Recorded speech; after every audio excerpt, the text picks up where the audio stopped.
ব্রেকফাস্টই বলুন আর ডিনারই বলুন, রোজ না ওই রুটি তরকারি করতে আমার একদম ইচ্ছে করে না। তাই আজকে ফুলকপির পরোটা বানাচ্ছি আর সঙ্গে রায়তা। আপনাদের সঙ্গে রেসিপি শেয়ার করছি, দেখুন কিরম হয়েছে। সবাইকে নিয়ে শুরু করি আজকের রেসিপি। দেখুন, গোবি পরাঠা বানানোর জন্য প্রথমে তো মেন ইনগ্রিডিয়েন্টস গোবি বা ফুলকপি। এই দেখুন, এইটা আমি একদম গ্রেট করে রেখে নিয়েছি, ভালো করে গরম জলে ধুয়ে তারপরে গ্রেট করেছি। কিন্তু করে দেখাচ্ছি যে একটু মোটা সাইজের গ্রেটারে এইভাবে গ্রেট করে নেবেন। জাস্ট এরকম টেক্সচারের হবে, খুব বেশি মোটাও হবে না, খুব আবার একদম পাতলা গ্রেটার দিয়েও গ্রেট করবেন না। আমি আগে থেকেই করে রেখেছি। এটাতে কিন্তু জল আছে, বেশ ভালো রকম জল আছে। তো আমি একটা ছাঁকনিতে দিয়ে এটাকে না একটুখানি চাপ দিয়ে যেটুকু জল বেরোয় সেটা বার করে দিচ্ছি। খুব বেশি জল থাকলে পরোটা ভালো হবে না।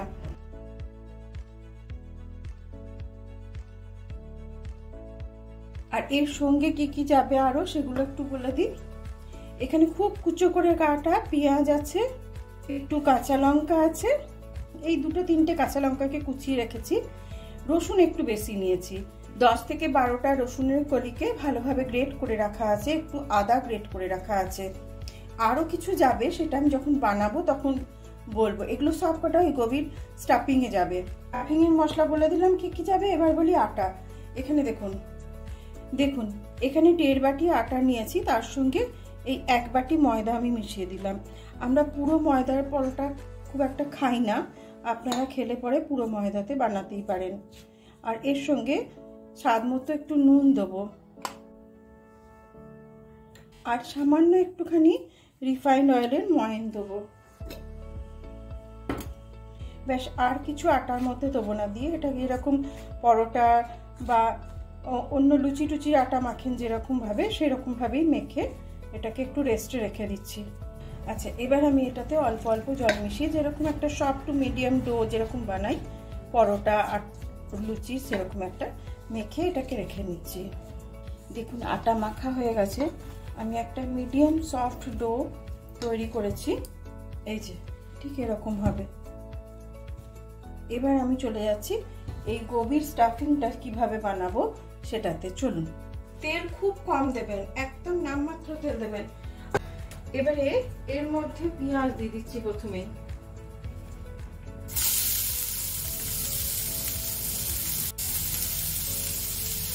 এরপরে দিচ্ছি রসুনটা, আদাটা,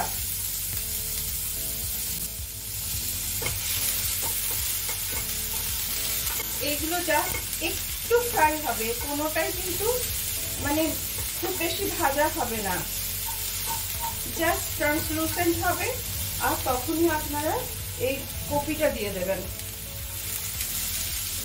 কারণ এগুলো যদি খুব বেশি ভাজা ভাজা হয়ে যায় না, তাহলে কিন্তু ভালো হবে না, কপি নরম হলে হবে না। আরো কিছু মশলা দেবো, সেগুলো আগে দিয়ে দিই। দেখুন, সামান্য একটুখানি ধনের গুঁড়ো দিলাম আর লঙ্কার গুঁড়ো দিলাম, অল্প একটুখানি হলুদ গুঁড়ো, এতটা আমচুর পাউডার। দেখুন, আমচুর পাউডার কিন্তু অপশনাল, যদি না থাকে সেক্ষেত্রে একটু লেবু রস দেবেন, কিন্তু লেবু রস তখনই দেবেন যখন গ্যাসটা পুরো বন্ধ করে দেবেন। আর নুন স্বাদ মতো, একটুখানি 2-4 দানা চিনি ব্যালেন্স করার জন্য। এবার দেবে কাঁচা লঙ্কাটা। এই কপি যখন শেষের দিকে চলে আসে না, তখন বেশিরভাগ সময় আমি এই পরোটাটা বানাই। ব্যাস হয়ে গেছে এটা মশলাটা, আমি দেখাই একটুখানি। এই দেখুন, মশলা কিন্তু ভাজা হয়ে গেছে। দেখুন, কপিগুলো কিন্তু একটুখানি শক্ত শক্তই আছে, মানে পুরোপুরি একদম গলে যাবে না, এরকমই হতে হবে। এবার যাচ্ছি পরোটার ভেতরে স্টাফিং এর জন্য। এটা ঠান্ডা হোক, তারপরে ভরবো। পুরটা ঠান্ডা হয়ে গেছে। এবারে আমি এতে একটু ধনে পাতা মিশিয়ে দিচ্ছি। আগে মেশালে না ধনে পাতাটা কুকড হয়ে গেলে ভালো লাগতো না। এবার মিশিয়ে দিলাম। এইরকম সাইজের আটার লই কেটেছি। এই দেখুন, একটু আটা ডাস্ট করে নিচ্ছি।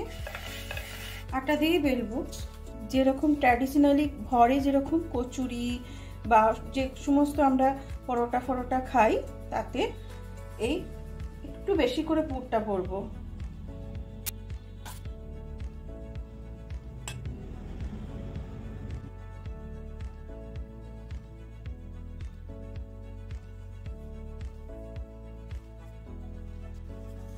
ব্যাস হালকা হাতে বেলবেন।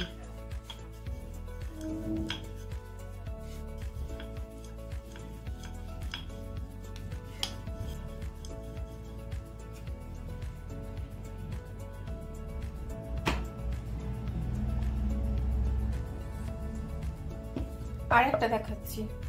প্রথমে বাটির মতন করে নেবেন, এইবারে এতে বেশ ভালোভাবে ফুলটা ঠেসে ভরবেন।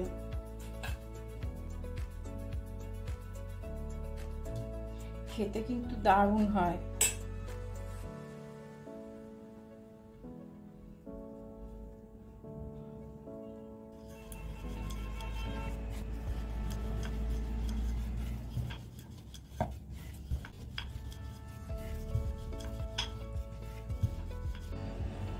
বেলা হয়ে গেছে, এবার আমি এগুলোকে ভেজে নিচ্ছি।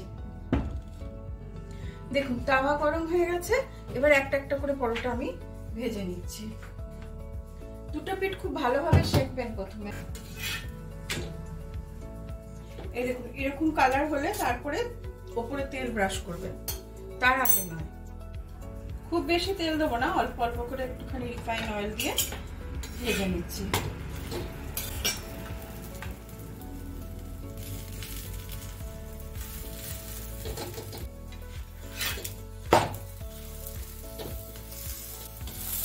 এইরকম ঠান্ডাতে না কপি পরোটা, আলু পরোটা সত্যি খুব ভালো লাগে। রোজ রোজ তরকারি রুটি এরকম করতে ইচ্ছে করে না।